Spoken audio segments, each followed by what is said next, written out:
First off, I'm so excited I get to interview both you, Andrea and Nicole. Uh, I've been following Andrea's work since I first found out about her book through like colleagues and stuff of mine. And then so I've seen Last Night at the Strip Club. Obviously, I've seen the Modern Horror. I've seen the work that you did in Honora. Nicole, I actually have been trying to find your other short film. What is it? Thriving, a how do you say the title? Uh, Thriving a Dissociated Reverie. Yeah. Yes. So It's is there available anywhere to on find? CBC Gem. Oh, it is on CBC Gem. Okay, cool. Because I actually worked with Mylene Carnero. She was like in a film I produced, and then Oh, I saw her. I knew that she was in your short, and then I'm watching Modern Horror, and her like, boom, she's on screen as I think she's like a doctor or something like that. I was like, oh yeah. my god! It was that. It was like that meme from Once Upon a Time in Hollywood, where he's like, I know. I'm like, I know that girl. Yes, Mylene is a neurologist in the modern horror feature. We She's love Yes, Eileen. after Andrea falls off her bike, I believe, right? correct. Okay, so I'm overly excited about this meeting, so I'm going to try and get back into my professional brain. Uh, First off, so Andrea Werhun, Nicole Design. Bazuin, Design. like Yeah, design, yes, Bazuin, thank you. the creators behind the modern horror documentary, award winning, based on Andrea Werhun's novel, I guess, novel, tell all book. What would you call it? I'd call it a memoir. Memoir, yes, because it's personal and real. Uh, okay, what would you like our audience to know about you, your film, everything? And I'll turn it over to you guys. Whoever wants to go first. Wow. It's a So very much. open-ended question. Yeah. How much time do you got? I think we got about 18 minutes now. We want them to know a lot. Yeah, maybe too Well, much. this all started because Andrea and I met as go-go dancers on a music video. You know, that was What our music video was it? So the music video is called Pop Song by Broken Bricks, local Toronto band. And I was invited to direct a passion project music video for them. And because they had this kind of like 60s retro feeling, I wanted go-go dancers in that video. And so I asked around through friends if anyone knew someone who would be a fantastic go-go dancer. And lo and behold, Andrea was recommended to me. And when she showed up to the set, I explained that not only would I be directing the video, I would also be go-go dancing alongside her, as the other go-go dancer had not shown up. So that's our origin story was dancing in this music video. And from there, we got to know each other and became friends, and eventually, saw each other's creative work. Myself being a visual artist and a film director, and Andrea being a writer and performer. And that eventually led to us making the Modern Horror Memoir as a collaborative book that has Andrea's stories combined with my photography. And so that's what really kicked off this kind of multimedia collaboration that we've been doing that now has short films and now a feature-length film where Andrea can be not only a writer but also this personality and talented performer who can enact her own experiences. And it's really phenomenal now to have brought it to this next level that we're calling our cinematic magnum opus, if you will. So this is your first feature, right, Nicole? It is my first feature, yes. Okay. So how did you get from, so you did so you got the modern horror. What year did you guys do your modern horror short? We did the Modern Horror Short in 2020. And we also 2020? released another film that year called Last Night at the Strip Club, which was a CBC short doc. Which is very good. You can just Google and find that online for everybody listening. It's a fantastic little documentary. What I like is that you can see the current modern horror film aesthetic in both of those, like that development, the kind of like pop color sensibilities, the playfulness of the film, even around serious subject matter. So you can see this kind of growth of your visual style, I guess you would say, right? So how did you go from the short to the feature? Like, what was that process like? I mean, certainly moving from a short film to a feature is like a multifaceted process because it involves, the creative leap to a feature, which is a film that's going to have a longer runtime, of course. It's going to have more real estate to tell a more fulsome story. But it's also a film that typically you're going to want to bring in other stakeholders who can help to actually realize that vision at a larger scale. And I think it's really helpful as filmmakers to have shorts as a way to not only develop, our style as filmmakers, develop our workflow and experience, but also hopefully um, to give confidence to those stakeholders who we typically want to bring on to help us get to the next level, help us to kind of raise the difficulty level and raise the scope when embarking on a feature. And so I think this project along the way, whether it's been the books that Andrea and I have published together, or it's been the shorts, or now the feature, it's been about sort of using the resources that we had, but always kind of leveraging into a next work and also really trying to push ourselves and grow our own skills along the way. And so I definitely feel for myself, I'm a big advocate in, just continue to create work and build on it with each new project.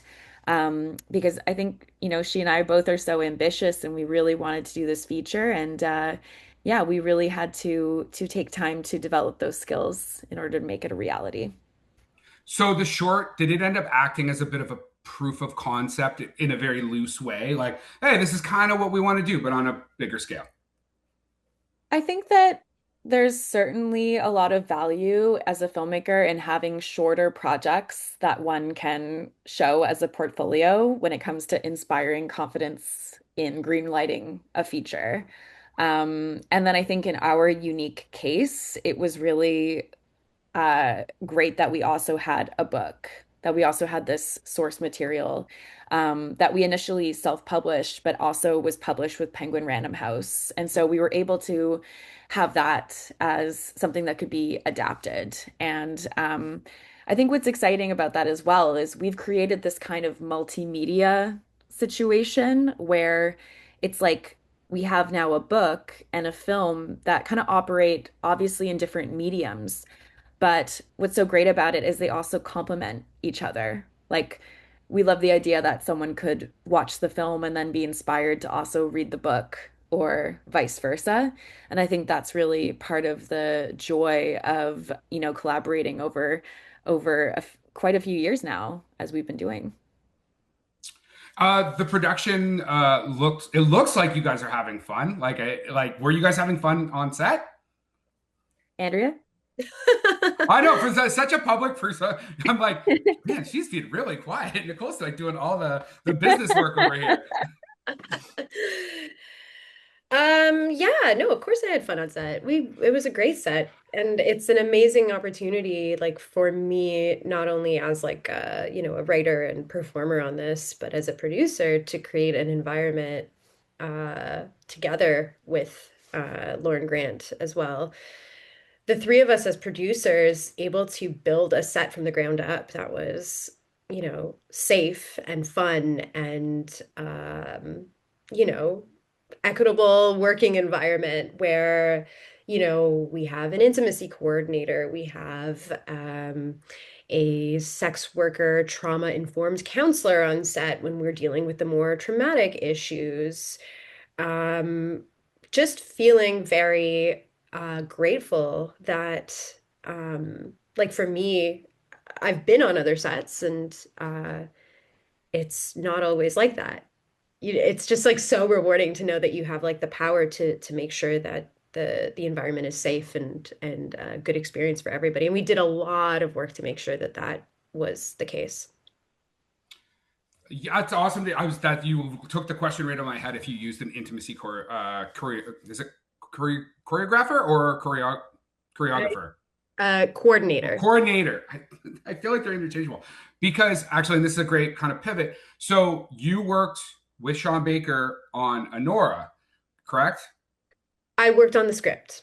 Yeah, because I believe they did not use intimacy coordinators on that film. And I'm not going to ask you to comment on that. I just think it's interesting that like you two people are kind of running in parallel and two sets are operating in different ways. And so now it's brought this conversation very much into the zeitgeist. And I think it's cool that like when you had a totally female driven set, especially with a background in sex work, you were like, this is what we want. So people, the audience can take from that what they want to take from that. What, okay, so do you want to give it like the audience just like a quick rundown of this film? Why should they watch it? Like, this is really what we're here for, right? Why should people take their hard-earned money and slap it down on your piece of cinema? Yeah, Andrea, why should they watch this film? Why should they throw down their money on this film?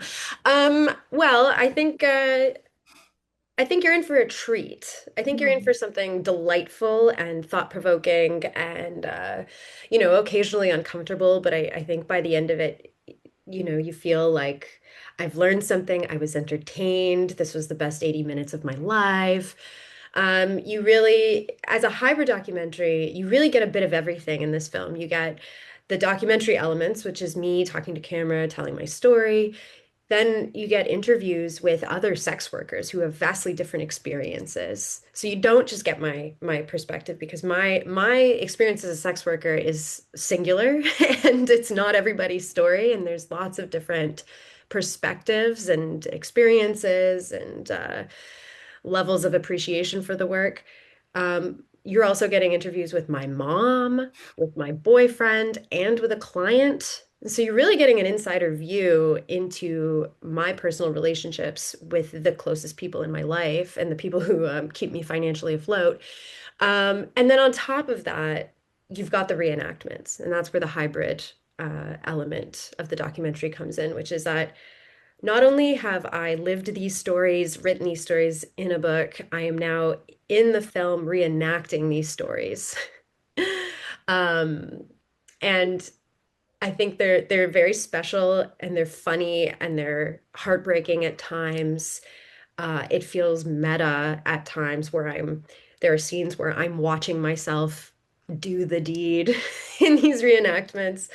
So I just think, as far as a movie-going experience, it's incredibly immersive, and you're going to be seeing something maybe you've never seen before in your life. I'm sold. Convince me. Throw your uh, money down. Get it. Boom. On the table. Make it rain, baby. When we reviewed it, we both my co-hosts who unfortunately couldn't be here today, we love this film. Like we loved it. We thought it was so fun. It dealt with all these topics in such an interesting way. And like documentaries can be a bit dry. You hit all the important aspects. You've got great visuals. So, and I almost felt like it was hard to talk about the section around your partner because the way you set it up, it's almost like a plot twist. And so I was like, well, how do you talk about the plot twist without talking about the plot twist? But now that we already have a review, one of the things I did want to say about that was it is one of the most endearing aesthetics or scenes that I've seen in a movie in a long time. Mostly because like we cut to your partner and he's talking. We cut back to you, Andrea, and like you're just beaming. Like you're so in love. It's like he had just asked you out on your first date, and this is coming right through the camera. And I'm like, is this happening? Like, am I watching? This is so crazy. It was like they caught you live. You guys, your ability to capture those moments was like chef's kiss, like just a fantastic job. I just really wanted to like give you guys that props. And I think that anybody watching this is gonna see that. Sorry, I've screwed the like plot twist though. It's okay. It's not a plot twist. I think people should know going into it that we get to see my boyfriend in it. And I'm so glad that you felt that like love that I have for him. And yeah, of course, Nicole captured me beaming in love with him because that's the truth. That's how I really feel. Yeah, he's the best. And I feel so loved by him. And that love strengthens me. It gives me like so much confidence to go out into the world and tell my story because he's like, fucking right, do it. He's out there with me and it's so sick. So, I feel like I'm running out of time. I've got like this list of questions. There's lots of films, about sex work. So, which ones do you feel do it right? Obviously, yours. Obviously, yours does because it does talk about, the legalization or decriminalization. Actually, I want to roll this back. What do you, if you were in charge of the federal government right now, Andrea, sex work, how's it getting legislated? Are we going to New Zealand model? We have kind of a hybrid Nordic model. Okay, Prime Minister Werhun, House of Commons, let's go. I do decree that we will see the decriminalization of sex work in our lifetimes, just like the New Zealand model, as you mentioned. We're getting rid of this half-baked, shitty Nordic model. We're going to repeal that immediately, throw it in the garbage. We're going decriminalization. We are removing sex work from the criminal code and we are putting it into the labor code. And sex work is work. Sex workers will have access to occupational health and safety. Sex workers will have the right to unionize against exploitative employers. Sex workers will be able to take their bosses to court if they experience sexual harassment or assault on the job. And even in New Zealand, you know what they have? They have EI for sex workers who quit the industry Because it's a job. And so, because of it's a course, they job. should.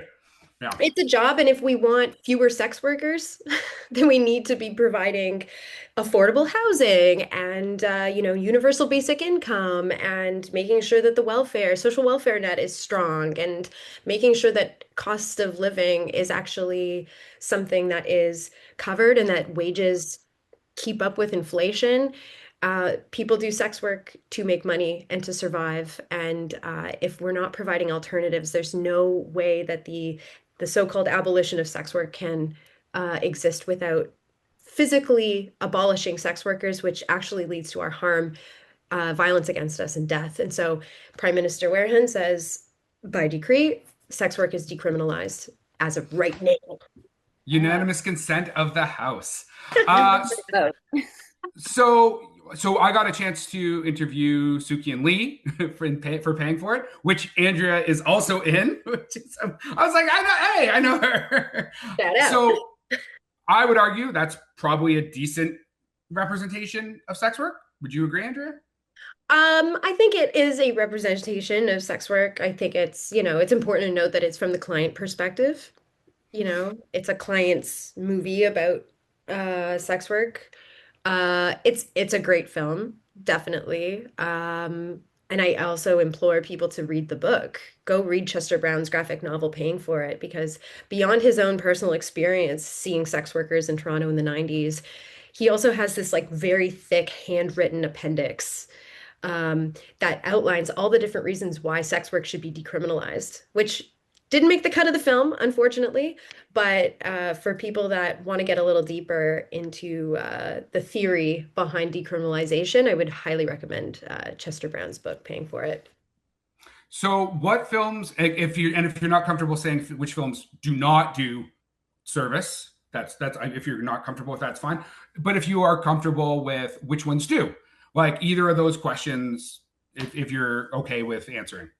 Yeah, well, a film that we really love and a film that like absolutely kind of shook me is it's from the 80s. It's called Working Girls by Lizzie Borden. It shook me when I saw it because I was like, there's no way a civilian made this film.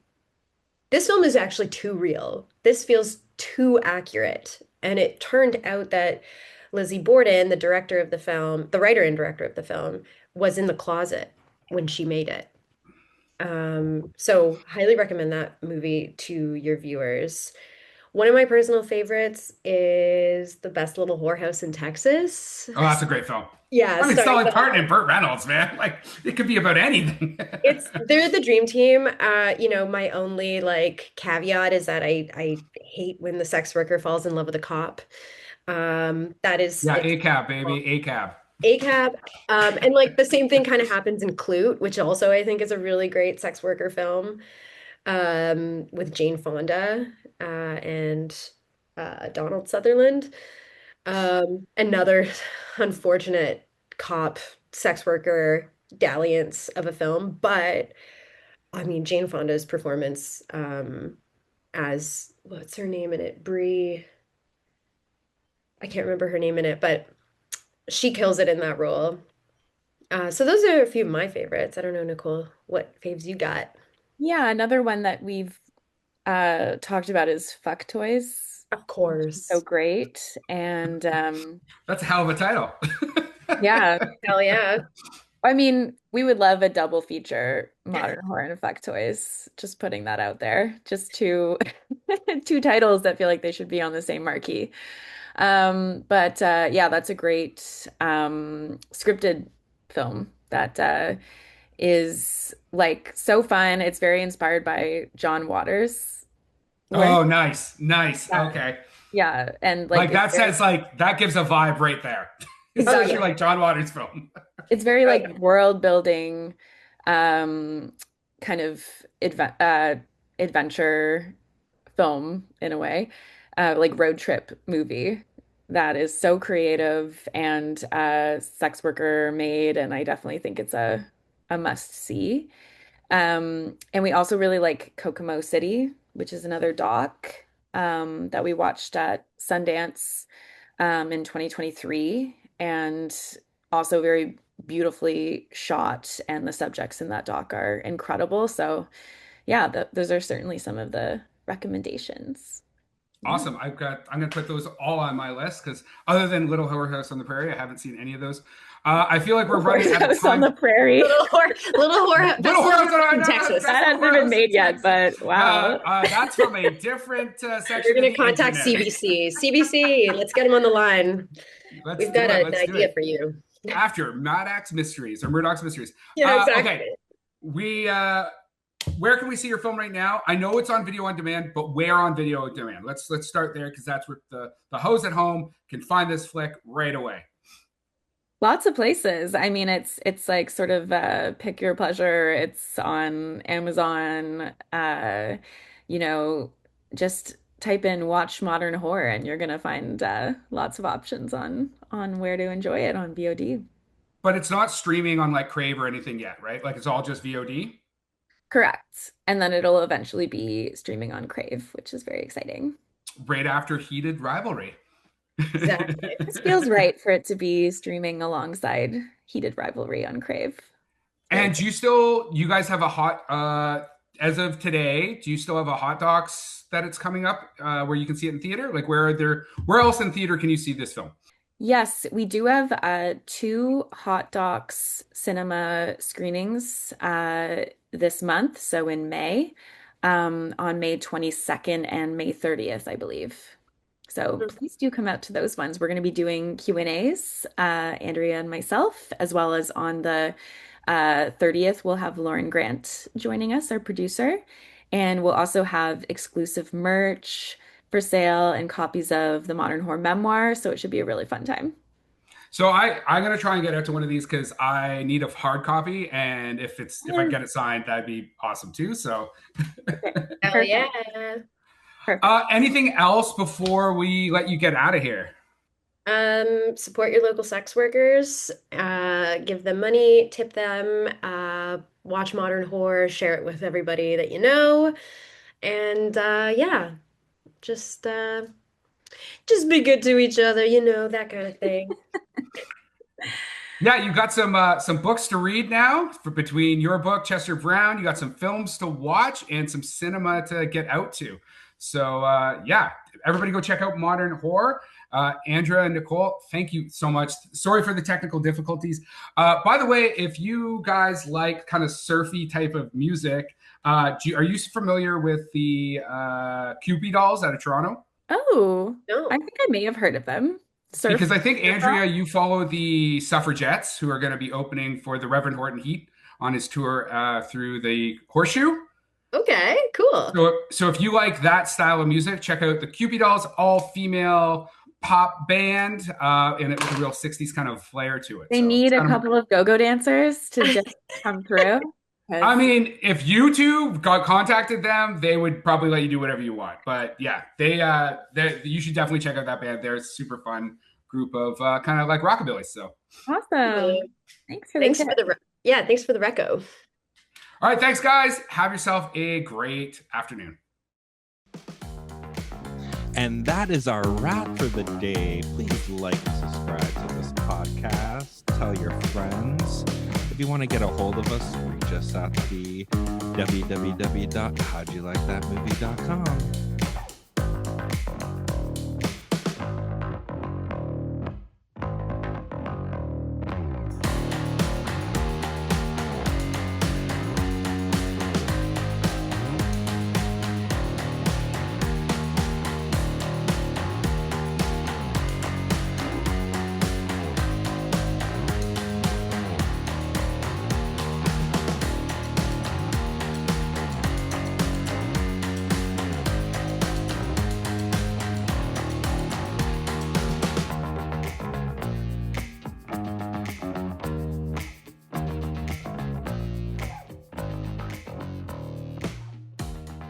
Production by Rod Shaver, Vader Monkey Productions.